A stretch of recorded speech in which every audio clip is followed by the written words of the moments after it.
இடத்தை நோக்கி வந்த சௌனகாதி மகரிஷிகள் எல்லோரும் அங்கே நைமிஷ ஆரண்யம் என்று அதற்கு பெயரை வைத்து அங்கே சத்திரயாகத்தை 1000 வருடங்கள் வளர்த்தினார்கள். அந்த சத்திரயாகத்தை வளர்த்தும் பொழுது அங்கே அநேகமான மகரிஷிகள் எல்லோரும் அங்கே வந்து சேவித்தார்கள். சூத புராணிகரும் அங்கு வந்தார். அவரிடத்தில் 18 புராணங்களையும் சகலவிதமான சாஸ்திரங்களையும் 4 வேதங்களையெல்லாம் கற்று உணர்ந்த சௌனகாதி மகரிஷிகள் சூத புராணிகரை நோக்கி, இந்த கலியுகத்திலே மக்கள் எளிமையாக பலனை அடைந்து தங்கள் பாவங்களிலிருந்து விடுதலை பெற்று சௌக்கியமாக வாழ்வதற்கு, அந்த நாராயணனுடைய அருளை எளிமையாக பெறுவதற்கு வேறு ஏதாவது ஒரு வழி இருக்கிறதா என்று கேட்டார்கள். அதற்கு சூத புராணிகர், அதற்கு பௌர்ணமி நாளிலே சத்தியநாராயண விரதம் என்று ஒன்று இருக்கிறது. இந்த விரதத்தை அனுஷ்டித்தால் சத்தியநாராயணனுடைய அருளை பெறலாம் என்று கேட்டார்கள். இந்த சத்தியநாராயண விரதத்தை எப்படி செய்வது, அவருடைய மகிமைகளை எல்லாம் சொல்ல வேண்டும் என்று சௌனகாதி மகரிஷிகள் கேட்டார்கள். நீங்கள் இதே கேள்வியை கேட்டதைத்தான் நாரத மகரிஷி ஒரு நாள் இதே பூலோகத்திற்கு வந்தார். மக்களுடைய துயரத்தையெல்லாம் பார்த்தார்.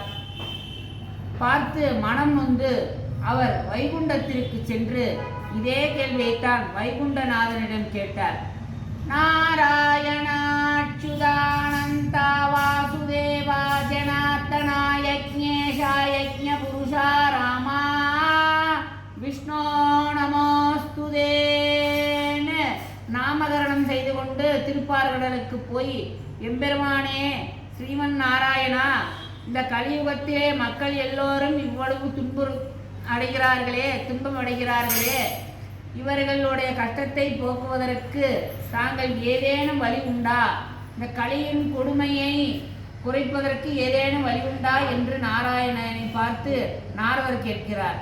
அதற்கு எம்பெருமான் ஸ்ரீமன் நாராயணன், நாராயண மந்திரத்தை சதா காலம் ஜபித்து கொண்டிருக்கிறீரே, இந்த நாராயண மந்திரத்தை தவிர வேறு என்ன இருக்கிறது? என்னுடைய நாமங்களிலே பிரதானமான நாமம் ஓம் நமோ நாராயண நாமம். இந்த நாராயண நாமம் பிரணவம் வந்து திருவரங்கமாக 3 திருவரங்கமாக பிரணவமும், மீதி இருக்கின்ற 7 அட்சரங்களும் 7 திவ்ய தேசங்களாகவும், ஆக ஓம் நமோ நாராயண மந்திரம் 8 அஷ்டாட்சர மந்திரங்களை கொண்டது. 8 அஷ்டாட்சர மந்திரங்களும் 8 திவ்ய தேசங்களாக இருக்கின்றன. அப்படி இருக்கக்கூடிய இந்த நாராயண நாமத்தை பிரகலாதன் முதற்கொண்டு இப்படி எல்லோருமே என்னை சேவித்து இருக்கிறார்கள். அவர்களுடைய குறையை தீர்ப்பதற்கு நான் 10 விதமான அவதாரங்களை எல்லாம் எடுத்திருக்கிறேன். இந்த நாராயண விரதத்தை இந்த கலியுகத்திலும் யார் ஒருவர் என்னை சேவித்து வழிபடுகிறார்களோ அவர்களுக்கு நான் எல்லா விதமான சகல நன்மைகளையும் செய்வேன்.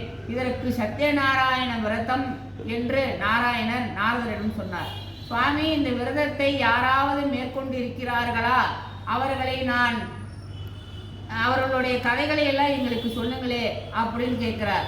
இதோ காசி பட்டணத்திலே ஒரு பிராமணர் என்னை நோக்கி வறுமையில் வாடுகிறார்.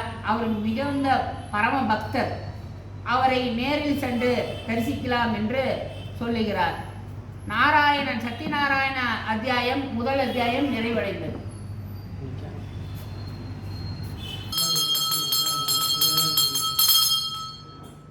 வறுமையால வாடிக்கொண்டிருந்தார். குடும்பமும் பயங்கரமாக கஷ்டம் இருந்தது. அவங்களுக்கு நிறைய குழந்தைங்களும் பசியை தாங்க முடியாமல் அவங்க அப்பா மாதிரி எல்லா இடத்துலையும் பிட்சை எடுத்து வாழ்ந்தார்கள். பெற்றவங்களுக்கு அது பிடிக்கல. ஒரே அடிதடி, ஒரே சண்டை ரகளை எல்லாமே இருந்தது. அவர் 4 வேதமும் படித்த பிராமணர். அவருக்கு பிட்சை கிடைக்கல.